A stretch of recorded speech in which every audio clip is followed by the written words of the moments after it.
अब चलते हैं फिर थोड़ा सा ज़रा बैकबोन का। तो आजकल यंग बच्चे क्या, बूढ़े क्या, हर दूसरे बंदे, घुटने से भी ज़्यादा मैंने जो सुना है या देखा भी है, लोगों को ये मसला होता है। लोअर बैक का अक्सर एक कॉमन लफ्ज़ यूज़ किया जाता है, मेरी डिस्क हिल गई, ठीक है, या मेरे मोरे जड़े ना वो अपनी साइड पे हो गए, L2 L3 L4, इनके बारे में बिल्कुल इस पे सर थोड़ा सा बताइए कि इसमें क्या आपके पास इसकी जो है सोल्यूशन क्या है, और कितना क्विक है ये, और कितना लॉन्ग टर्म चलता है ये। ठीक है ना, ये मुझे इतना मज़ा आता है ना, वो मरीज़ आता है पेरीफ्री से या हाँ आती है, जी। हाथ में MRI होते हैं 3-4, एक्सरे होते हैं 8-10 हुए हुए, यूं करके रखता है और चुप कर जाता है। अच्छा, मैं पूछता हूँ जी मसला क्या है, MRI देख लो ना।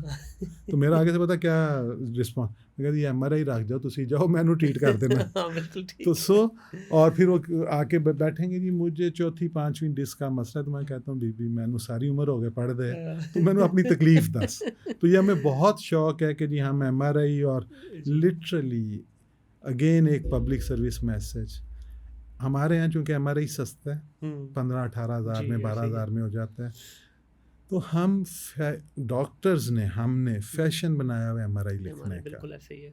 और हमें जवाब देना है उस मालिक के दरबार में, बहुत गफूर रहीम है बेशक। लेकिन अल्लाह ने खुद कहा कि आप एक गलती करो माफ़ी मांग लो, फिर करो माफ़ी, लेकिन जब आप डिलिबरेटली दानिस्ता करते हो तो वो छोटी गलती भी एम्पलीफाई हो जाती है। ऐसे ही है, ऐसे ही है। तो मेरी रिक्वेस्ट ये है अपने दोस्तों से, जूनियर्स से, भाइयों से, कि भाई MRI कराने की सिर्फ जो इंडिकेशंस हैं वो हमने जब red flags rule out, red flags क्या होते हैं कि खुदा ना खास्ता कोई फ्रैक्चर तो नहीं है, कोई इन्फेक्शन तो नहीं है, कोई ट्यूमर तो नहीं है, या टांग तो नहीं जवाब दे गई, या पेशाब पखाने का कंट्रोल तो नहीं, सिर्फ दर्द, मतलब रेड फ्लैग्स को रूल आउट करने के लिए MRI करवाना बनता है।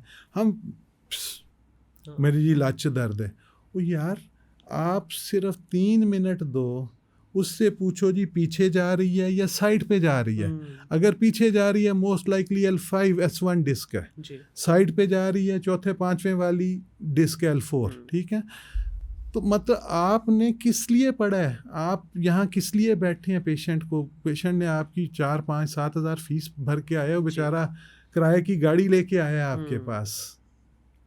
आधे लोग जो हैं वो किराए की गाड़ियां करा के आते हैं देहातों से, ठीक है, और कुछ ना कुछ बेच के आते हैं जी, ऐसे ही है। और आप बगैर एग्जामिन किए लिख देते हैं MRI लंबोसेक्रल स्पाइन, क्या जवाब दोगे अल्लाह पाक को? ज़रूर लिखें, लेकिन जहाँ पे ज़रूरत है आप सिंपल एक्सरे जो ऑलरेडी हुआ होता है आप एग्जामिन करें, क्लिनिकल एग्जामिनेशन पे यू कैन डायग्नोस, ठीक है। तो दोबारा बात आ जाती है कमर दर्द, हर एज में डिफरेंट वजह है दर्द की, ठीक है। अगर हम यंग लोगों की बात करें तो उसमें मोस्टली पोस्चर की वजह से, चोट की वजह से, जर्क की वजह से मसल स्पैज़म होता है, सही, ठीक है। या अगर ज़्यादा स्टर्नस किसी ने वज़न उठाया है, कोई वेट ट्रेनिंग कर रहा है जिम में, या कोई बाइक से गिर गया, तो उसमें फिर डिस्क जो है वो प्रेशर पड़ता है। डिस्क के 2 हिस्से होते हैं, अंदर न्यूक्लियस, जैसे आपने फ्राई अंडा देखा है जी सर, ये एग्जैक्ट डिस्क है, ओके। जो जर्दी है उसको हम न्यूक्लियस कहते हैं, उसके इर्द गिर्द वाइट पार्ट है जो अल्लाह ने खूबसूरत धागों के साथ, एनुलस कहते हैं, वो धागे हैं, वो उसको सील किया हुआ है। तो वो क्या होता है कि डिस्क वो टिश्यू है जो बॉडी में सबसे पहले डीजनरेट करती है, 18-20 साल की उम्र में डीजनरेट करना शुरू कर देती है। लेकिन जो वाहद एक्सरसाइज अल्लाह ने दी है हमें रुकू की, कि अगर हम टांगे सीधी रखें जी, बाजू सीधे रखें और कमर सीधी रखें, तो एक एक डिस्क एक एक जगह पे ब्लड फ्लो बढ़ता है, तो आपकी डिस्क और मोड़े बूढ़े नहीं होते। क्या बात है, बिल्कुल सही, ठीक है।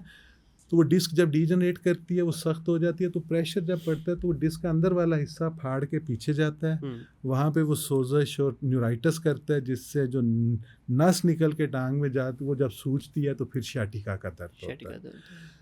तो अगर सिर्फ मसल में, कमर में दर्द है और वो टांग में नहीं जा रहा, तो आपके लिए बेहतरीन हल रेस्ट, और बेड रेस्ट नहीं जी, कि आपने प्रोलॉन्ग्ड सिटिंग नहीं करनी, और फिजियोथेरेपी जो है 1 से 2 हफ्ते या कुछ दिन वो करवाएं, कुछ किसी और चीज़ की ज़रूरत नहीं है। ठीक है, कोई मतलब फर्दर ट्रीटमेंट की ज़रूरत नहीं। ज़रूर सिर्फ आप फिजियोथेरेपी और प्रॉपर रेस्ट दें कि ज़्यादा सिटिंग को अवॉइड करें, कोई वज़नी चीज़ ना उठाएं, ठीक है।